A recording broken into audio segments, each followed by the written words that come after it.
أعوذ بالله من الشيطان الرجيم. بسم الله الرحمن الرحيم. إن الذين تولوا منكم يوم التقى الجمعان إنما استزلهم الشيطان ببعض ما كسبوا ولقد عفى الله عنهم إن الله غفور حليم. يا أيها الذين آمنوا لا تكونوا كالذين كفروا وقالوا لإخوانهم إذا ضربوا في الأرض أو كانوا غزا لو كانوا عندنا ما ماتوا وما قتلوا ليجعل الله ذلك حسرة في قلوبهم والله يحيي ويميت والله بما تعملون بصير. ولئن قتلتم في سبيل الله أو متم لمغفرة من الله ورحمة خير مما يجمعون ولئن متم أو قتلتم لإلى الله تحشرون. سورہ آل عمران مدینہ منورہ کے اندر نازل ہونے والی اس مبارک سورت کی آیت نمبر 155، 56، 57 اور 158 کی آپ حضرات کے سامنے تلاوت کی گئی۔ گزشتہ کئی آیات کے اندر اللہ تعالیٰ نے غزوہ احد کے واقعے کو بیان فرمایا۔ کافی تفصیل کے ساتھ اللہ تعالیٰ نے گزشتہ آیات کے اندر بھی اور آگے بھی چند آیات کے اندر اس واقعے کو بیان فرمایا ہے، اور اس واقعے کی مختلف جزیات پر مختلف باتوں کو اللہ تعالیٰ نے ظاہر فرمایا۔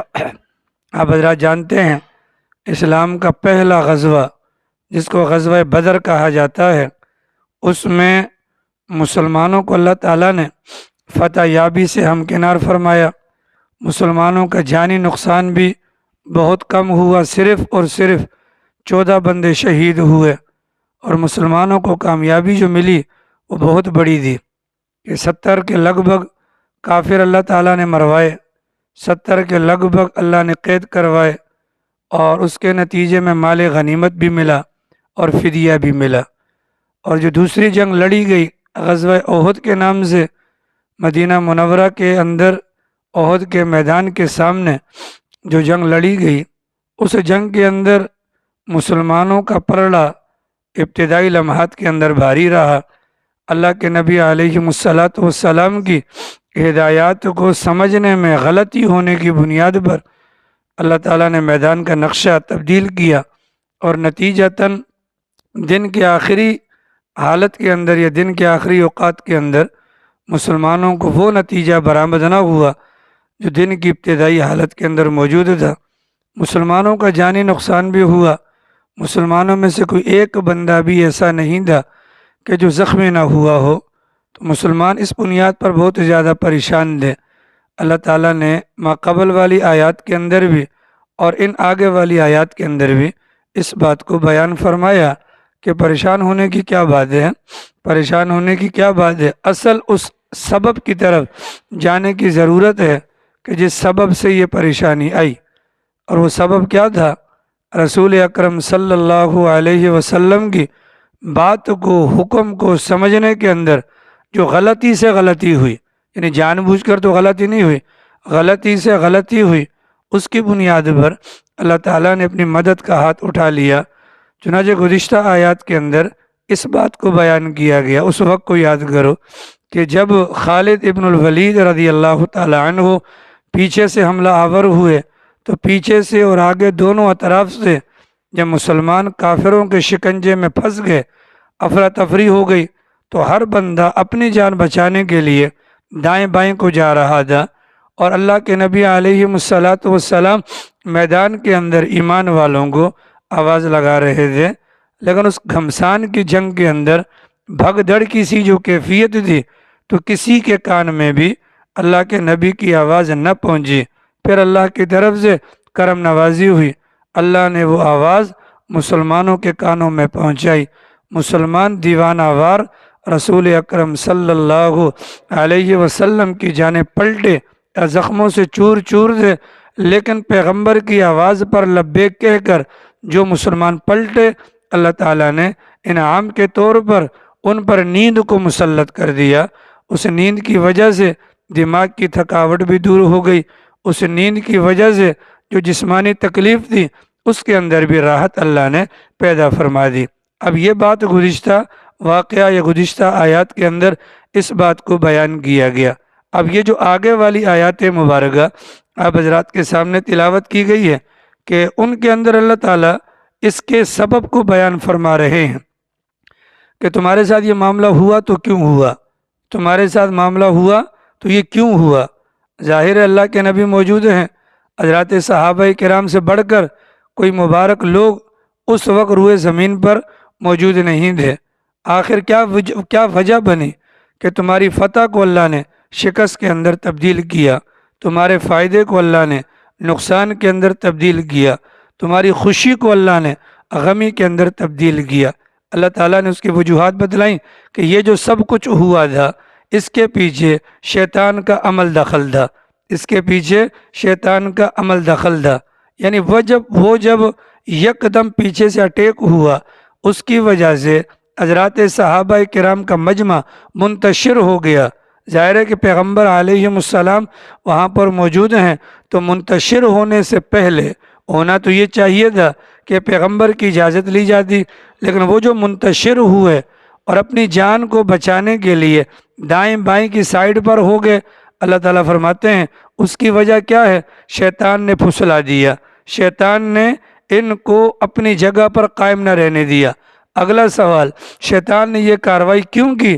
اس کا جواب یہ ہے کہ پیچھے پیغمبر کی بات کو سمجھنے میں جو غلطی ہوئی، غلطی سے پیغمبر کی بات کی جو نافرمانی ہوئی، اس نافرمانی کی بنیاد پر اللہ تعالیٰ نے شیطان کو موقع دے دیا، یوں سمجھ لیں شیطان کو موقع مل گیا اور اس نے صحابہ کرام کو دائیں بائیں کی جانب جانے پر مجبور کر دیا۔ میدان بدر، میدان احد کے اندر اس موقع پر جب دونوں اطراف سے مسلمان گھیراؤ کے اندر آ گئے، صرف 12 یا 13 مسلمان پیغمبر کے ساتھ موجود رہے۔ 700 بندے تھے، 700 میں سے 70 شہید ہو گئے، 12 یا 13 کے لگ بھگ میدان کے اندر پیغمبر کے ساتھ موجود رہے اور باقی سارے کے سارے صحابہ دائیں بائیں ہو گئے انتشار کے اندر۔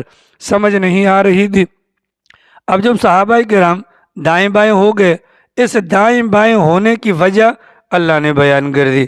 یا ان الذین تولوا منکم، اے مسلمانوں کی جماعت، تم میں سے جو لوگ احد کے میدان کے اندر اس حالت میں پھر گئے تھے، دائیں بائیں چلے گئے تھے، انما استزلهم الشیطان ببعض ما کسبوا، ان کا یہ پھرنا یعنی صحابہ کرام کا میدان جنگ سے باہر جانا ان کے اپنے پختہ ارادے کی وجہ سے نہیں، ان کی اپنی نیت کی وجہ سے نہیں تھا، بلکہ اس کے پیچھے شیطان کی کاروائی تھی، اور شیطان کی کاروائی ببعض ما کسبوا اس بنیاد پر ہے جو کام ماقبل میں ہو چکا تھا کہ پیغمبر کی بات کو سمجھنے میں غلطی کی بنیاد پر شیطان کو موقع مل گیا۔ ہمارے لیے پیغام ہے، حضرات صحابہ کرام رضوان اللہ تعالی علیہم اجمعین نے جان بوجھ کر پیغمبر کی مخالفت نہیں کی، بلکہ غلطی سے بات کے سمجھنے میں غلطی ہوئی، اس کا نتیجہ کیا ہوا؟ تو میں اور آپ اگر اپنی زندگیوں کو ٹٹولیں تو پیغمبر کی مخالفت کرتے ہیں اور جان بوجھ کر کرتے ہیں، پیغمبر کی مخالفت کرتے ہیں اور ڈھٹائی کے ساتھ کرتے ہیں، پیغمبر کی مخالفت کرتے ہیں اور بطور فخر کے کرتے ہیں۔ تو جب میدان احد کے اندر حضرات صحابہ کرام کے سامنے جبکہ پیغمبر موجود ہیں، غلطی سے غلطی ہوئی، اس پر اللہ نے شیطان کو موقع دے دیا۔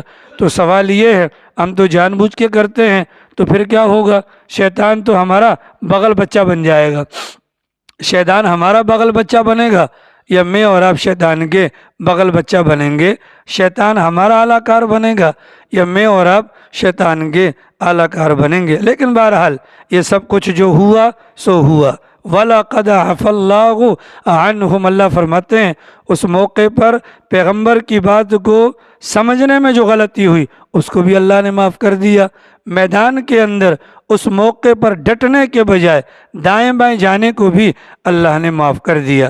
اللہ نے معاف کر دیا تو اللہ نے معاف کر دیا، جس بات کو اللہ معاف کر دے تو پھر کسی کو زیب نہیں دیتا، پھر کسی کو زیب نہیں دیتا، اس گناہ کا تذکرہ کرے، اس غلطی کا تذکرہ کرے۔ چنانچہ بہت سارے لوگ آپ نے دیکھے ہوں گے کہ جن کی یہ عادت ہوتی ہے کہ اگر کوئی بندہ گناہوں سے توبہ تائب ہو جائے اور اس کی زندگی نیکوں والی بن جائے، اس کو پرانی زندگی کا تانا دیتے رہتے ہیں۔ لہذا اس چیز کو منع کیا گیا، التائب من الذنب کمن لا ذنب لہ، کہ توبہ کرنے والا ایسا ہے جیسا کہ اس نے گناہ کیا ہی نہیں۔ تو حضرات صحابہ کرام کے متعلق تو اللہ تعالیٰ نے قرآن کریم کے اندر فرما دیا وَلَقَدْ عَفَا اللَّهُ عَنْهُمْ، اللہ نے ان کے تمام معاملات کو معاف کر دیا۔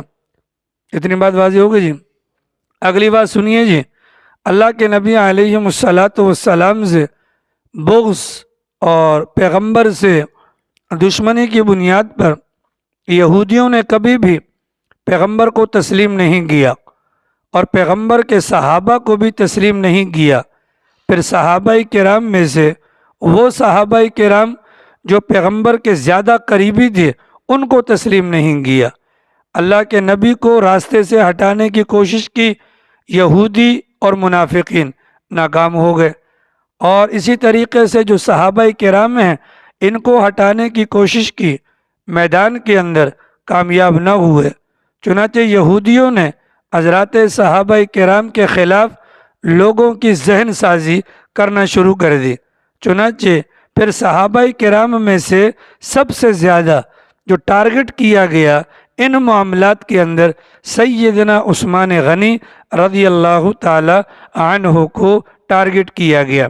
حضرت عثمان کی ذات کا معاملہ کچھ ایسا ہے کہ پیغمبر کی 2 بیٹیاں حضرت عثمان کے نکاح میں ہیں۔ حضرت آدم سے لے کر قیامت تک آنے والے کسی انسان کو یہ شرف حاصل نہیں کہ اس کے نکاح کے اندر وقت کے نبی کی 2 بیٹیاں ہوں۔ حضرت عثمان کے متعلق رسول اکرم صلی اللہ علیہ وسلم نے لوگوں کو ترغیب دی، لوگوں عثمان سے اپنی بیٹیوں کا نکاح کرو۔ اگر میری 40 بیٹیاں ہوتی، اور ایک روایت میں فرمایا اگر میری 100 بیٹیاں ہوتی، یک بعد دیگرے میں عثمان کے نکاح میں دیتا رہتا۔ بڑا درجہ تھا، اللہ تعالیٰ نے بڑا نوازا تھا۔ اب یہودیوں کو سازش کا موقع ملا۔ عبداللہ ابن سبا یہودی یمنی مصر کا رہنے والا، کیا نام تھا؟ عبداللہ ابن سبا یہودی یمنی مصر کا رہنے والا، اس جوان نے جب مدینہ منورہ کے اندر ناکامی دیکھی کہ دن بدن اسلام پھلتا پھولتا اور دور دراز کے علاقوں کے اندر مسلمانوں کو کامیابیاں ہو رہی ہیں، تو مصر سے مدینہ کا علاقہ دور تھا، مصر کے اندر مسلمان موجود تھے، مصر کے اندر مسلمان موجود تھے، مصر کے اندر موجودہ مسلمانوں کا دماغ اس نے عمومی صحابہ کرام کے بارے میں خراب کرنا شروع کیا، اور بالخصوص سیدنا عثمان غنی رضی اللہ تعالی عنہ کی ذات مبارکہ کو اس نے ٹارگٹ بنایا۔ پھر یہی آگے چل کر حضرت عثمان کی شہادت کا بھی سبب بنا، جو باغیوں نے حضرت عثمان پر حملہ کیا تھا۔ بہرحال مصر کے اندر اس نے بڑا گند مچایا حضرت عثمان کے خلاف، حضرت عثمان کے خلاف۔ اللہ کی شان، احد کے اندر جو حضرات صحابہ کرام اپنی جگہ چھوڑ بیٹھے تھے ان میں حضرت عثمان کا نام بھی آتا ہے۔ لہٰذا اس بات کو واویلے کے طور پر عبداللہ ابن سبا یہودی نے وہاں کے مسلمانوں کو سمجھایا۔ کیسے سمجھایا؟ وہاں کے مسلمانوں کو کہتا، اچھا بھائی یہ بتاؤ اسلام کے اندر سب سے بڑی جنگ کون سی ہوئی تھی؟ سارے کہتے بدر۔ پھر یہ کہتا بدر میں عثمان موجود تھا؟ لوگ کہتے نہیں تھا۔ لوگ کیا کہتے؟ نہیں تھا۔ لوگ کیا کہتے؟ لوگ کیا کہتے؟ عثمان موجود تھا؟ لوگ کہتے نہیں تھا۔ تو یہ کہتا عثمان بڑا آدمی نہیں تھا۔ پھر کہتا اچھا یہ بتاؤ اسلام کے اندر دوسری بڑی جنگ کون سی ہوئی؟ تو لوگ کہتے احد کا میدان یا غزوہ احد۔ یہ پھر لوگوں کو کہتا عثمان وہاں پر نظر آیا تھا؟ لوگ کہتے نہیں آیا تھا۔ یہ کہتا عثمان بڑا آدمی نہیں تھا۔ پھر کہتے کہ حدیبیہ کے موقع پر 1500 صحابہ کرام نے پیغمبر کے ہاتھ پر بیعت کی تھی، عثمان موجود تھا، لوگ کہتے موجود نہیں تھا۔ اس انداز سے مسلمانوں کے دماغ میں حضرت عثمان کے خلاف اس نے بغض بھرا اور کینہ بھرا۔ اس کا نتیجہ کیا ہوا؟ مصر کا ایک بندہ بیت اللہ شریف عمرہ کرنے کے لیے آیا، مصر کا ایک بندہ بیت اللہ شریف عمرہ کرنے کے لیے آیا۔ مسجد حرام کے اندر حدیث کی مجلس لگی ہوئی تھی، اور مجلس قائم کرنے والے، بیان کرنے والے عبداللہ ابن عمر تھے۔ کون تھے؟ عبداللہ ابن عمر۔ یہ کون ہیں؟ حضرت عمر کے بیٹے۔ یہ کون ہیں؟ حضرت عمر کے بیٹے۔ یہ کون ہیں؟ حضرت عمر کے بیٹے، ام المؤمنین حضرت حفصہ کے بھائی، پیغمبر کے سالے، پیغمبر کے سالے، اور سنت کو سب سے زیادہ بیان کرنے والے، پیغمبر کا حلیہ یا پیغمبر کی سنتیں بیان کرنے والے عبداللہ ابن عمر ہیں۔ بہت بڑا مجمع لگا تھا۔ کوئی بندہ جو وہاں پر مجلس میں بیٹھا تھا، اس کی نیت یہ تھی کہ میں حضرت کو دیکھتا رہوں کہ یہ صحابی رسول ہیں۔ کوئی اس غرض سے بیٹھا تھا کہ چلو مسائل پوچھ لیں گے، کوئی اس غرض سے بیٹھا تھا کوئی اور مسئلہ پوچھے گا، جواب حضرت دیں گے تو مجھے بھی پتہ چل جائے گا۔ اتنے میں وہ مصر کا بندہ جو آیا، اتنا بڑا مجمع دیکھا، نورانی شخصیت کا حامل بزرگ بیان کرتا ہوا دیکھا، اس نے لوگوں سے پوچھا یہ کون ہے بھائی؟ یہ بڑے میاں جو بیان فرما رہے ہیں یہ کون ہے؟ بتلایا گیا عبداللہ ابن عمر۔ کیا بتلایا؟ عبداللہ ابن عمر۔ مصر سے آنے والے نے کہا نام تو سنا تھا، چلو آج شکل بھی دیکھ لی۔ نام تو سنا تھا، چلو شکل بھی دیکھ لی۔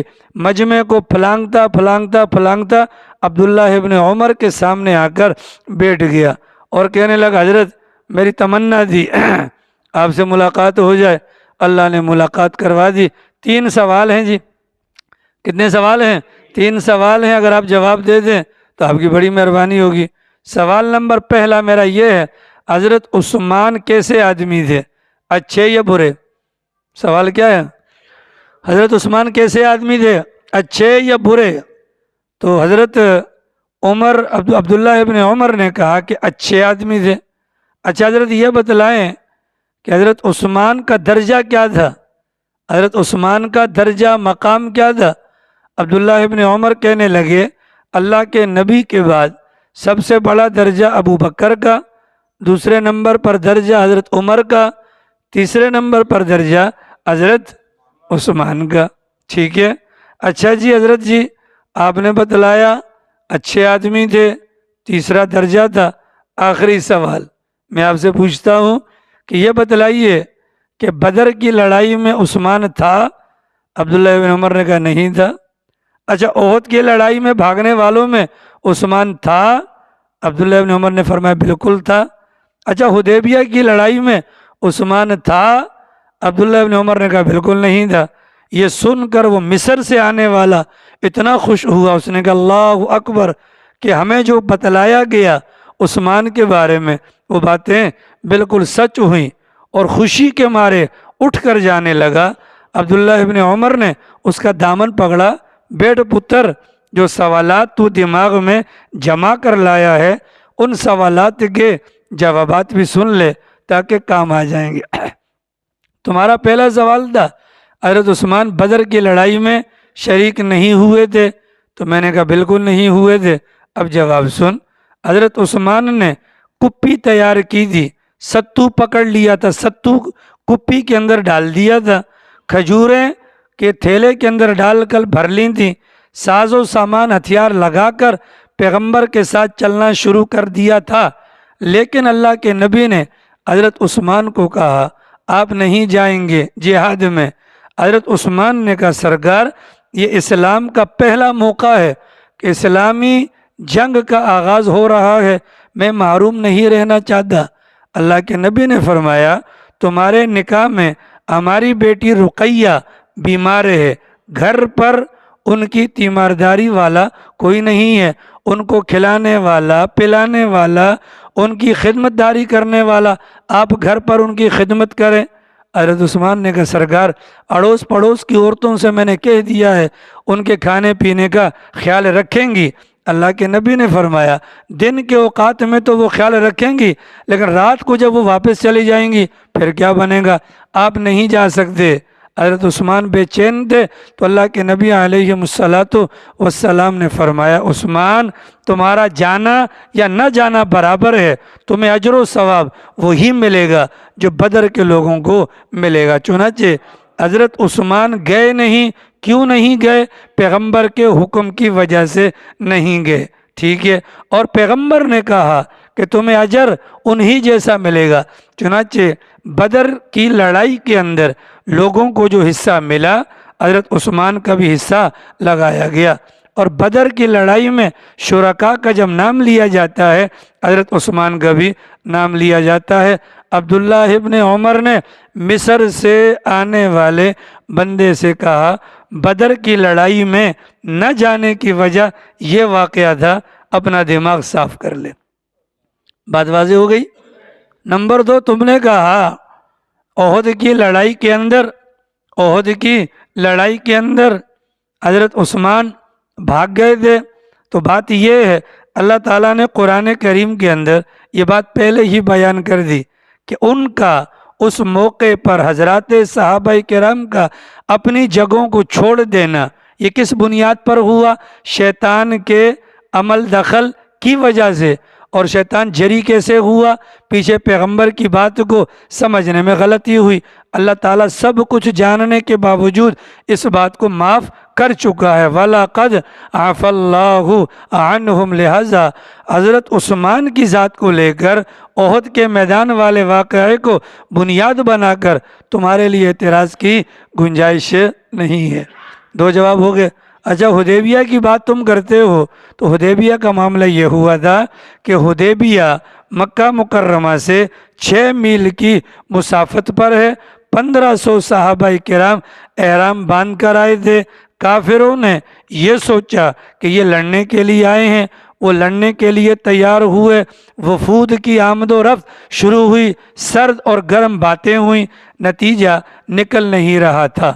حضرات صحابہ کرام کو اللہ کے نبی حضرات صحابہ کرام نے اللہ کے نبی کو مشورہ دیا سرکار بات بن نہیں رہی، آپ ہمارا کوئی نمائندہ بھجوائیں جو نمائندہ وہاں جا کر ان کو یقین دلوائے کہ ہم لڑنے کے لیے نہیں بلکہ عمرہ کرنے کے لیے آ رہے ہیں۔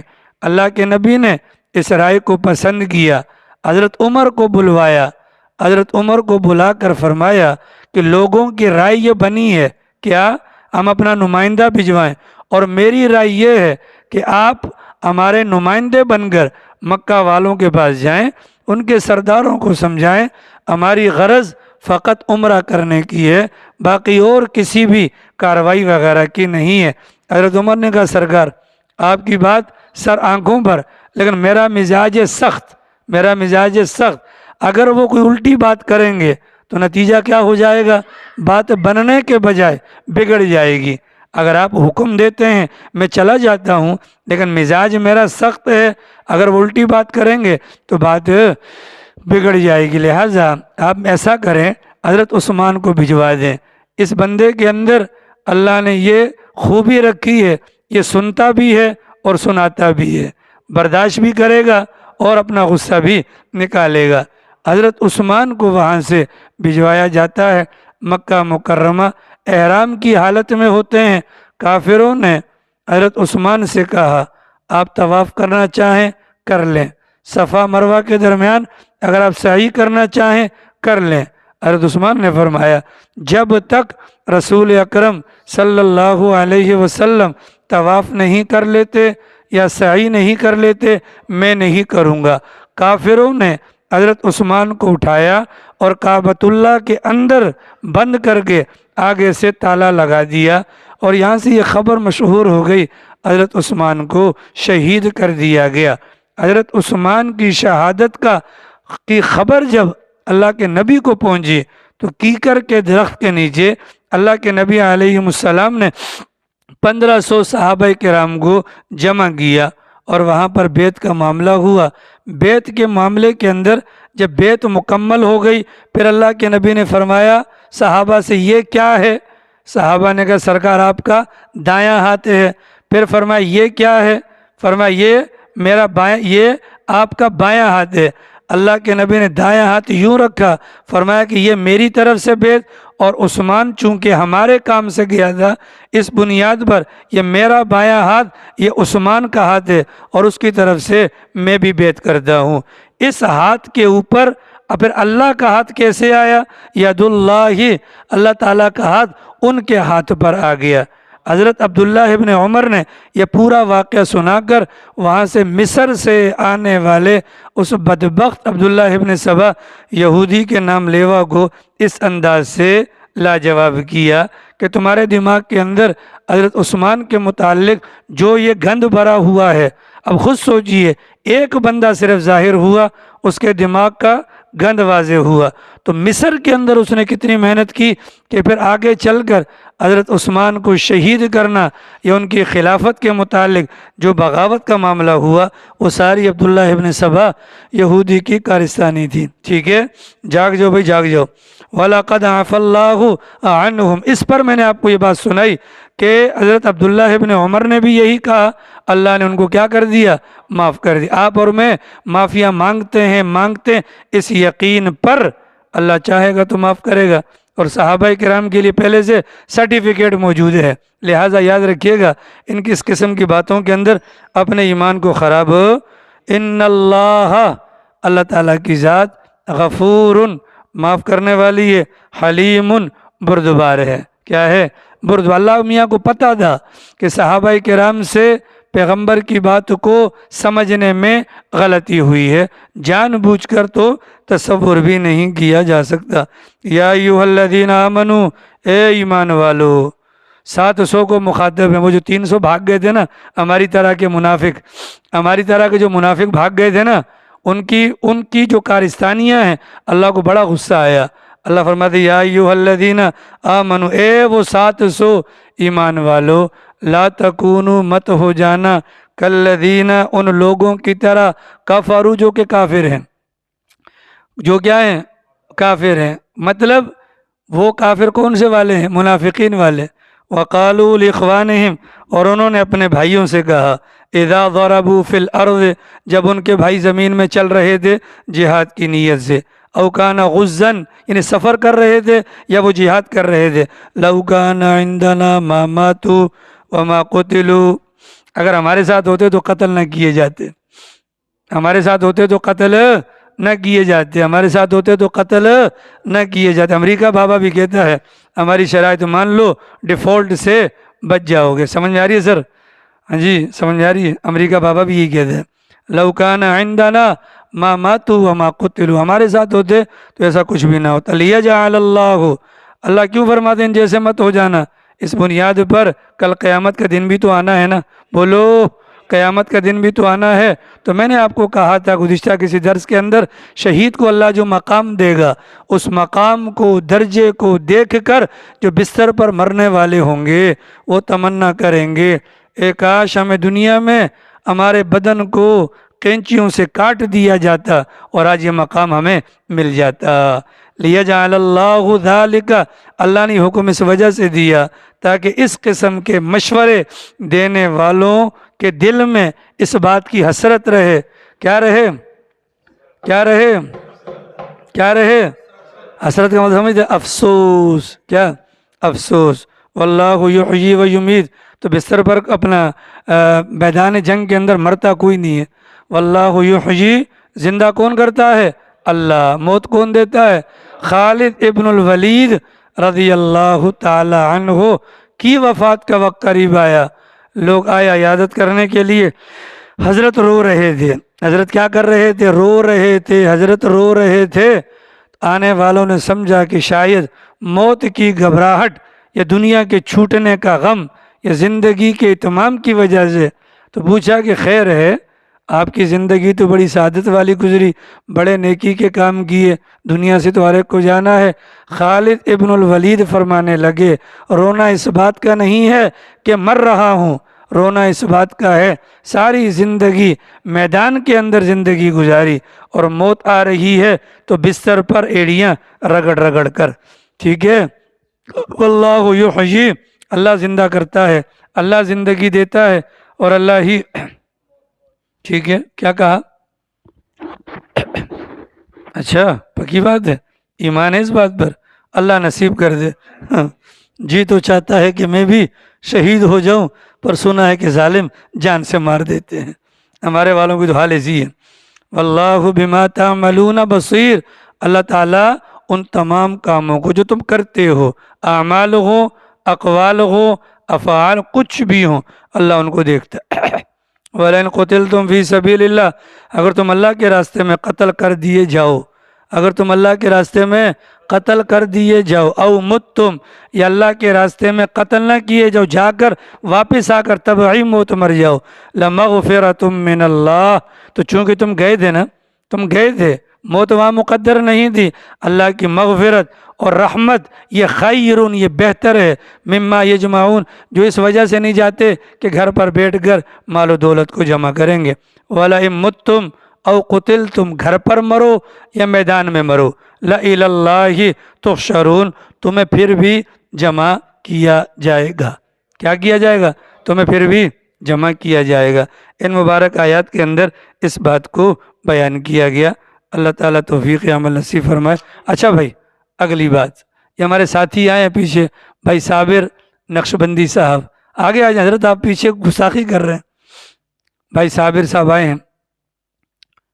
آج ہے 27 جنوری، آج ہے 27 جنوری بروز جمعۃ المبارک، بروز جمعۃ المبارک، اور 4 فروری بروز ہفتہ، 4 فروری بروز ہفتہ عثمان غنی چورنگی جو ہے، یہ بالکل سامنے ہے، ہمارے علاقے کے بھائی شفیق صاحب اور بھائی صابر نقشبندی صاحب، ان لوگوں کی محنت اور کاوش کی بنیاد پر اس علاقے کے اندر لوگوں کو دینی اعتبار سے حضرات صحابہ کرام کی حیات کے حوالے سے متعارف کروانے کے لیے ہر سال یہاں پر پروگرام کرتے ہیں۔ الحمدللہ قائدین آتے ہیں، بزرگ حضرات آتے ہیں، ان کے بیانات کے اندر ہماری معلومات کے اندر اضافہ بھی ہوتا ہے، ان کی چونکہ زندگیاں اس کام پر لگی ہوتی ہیں، اس بنیاد پر ان کی باتوں کو سن کر ایک اثر بھی ہوتا ہے۔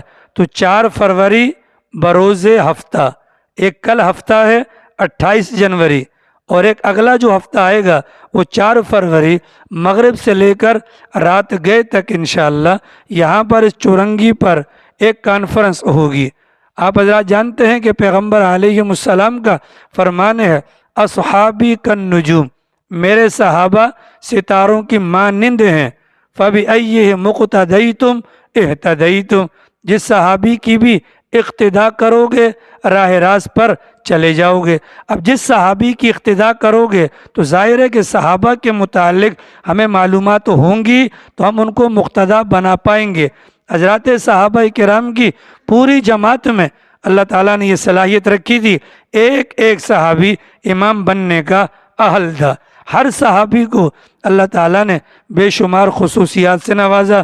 انہی صحابہ کرام میں سے ایک نام آتا ہے سیدنا امیر معاویہ رضی اللہ تعالی عنہ، بے شمار خصائص کے مالک، ہمارے استاد محترم حضرت مولانا مفتی محمود اشرف صاحب رحمہ اللہ فرمایا کرتے تھے بدقسمتی سے، فرمایا کرتے تھے بدقسمتی سے دیگر صحابہ کرام کے حالات تو ہمیں ملتے بھی ہیں، ان کی صلاحیتوں سے فائدہ اٹھانے کا موقع بھی ملتا ہے، لیکن حضرات صحابہ کرام میں سے حضرت امیر معاویہ رضی اللہ تعالی عنہ وہ مظلوم صحابی ہیں، ان کی صلاحیتیں ہم تک پہنچتی تو ہیں لیکن ان پر عمل کے لیے ہمیں موقع نہیں ملتا۔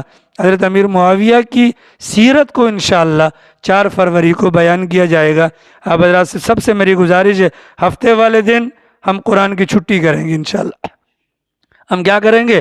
قرآن کریم کی چھٹی کریں گے، تو جو مجمع درس کے اندر آتا ہے ان تمام احباب سے اور علاقے میں جہاں تک بھی ہماری آواز پہنچتی ہے ان تمام احباب سے میری گزارش ہے اس پروگرام کو کامیاب بنائیں۔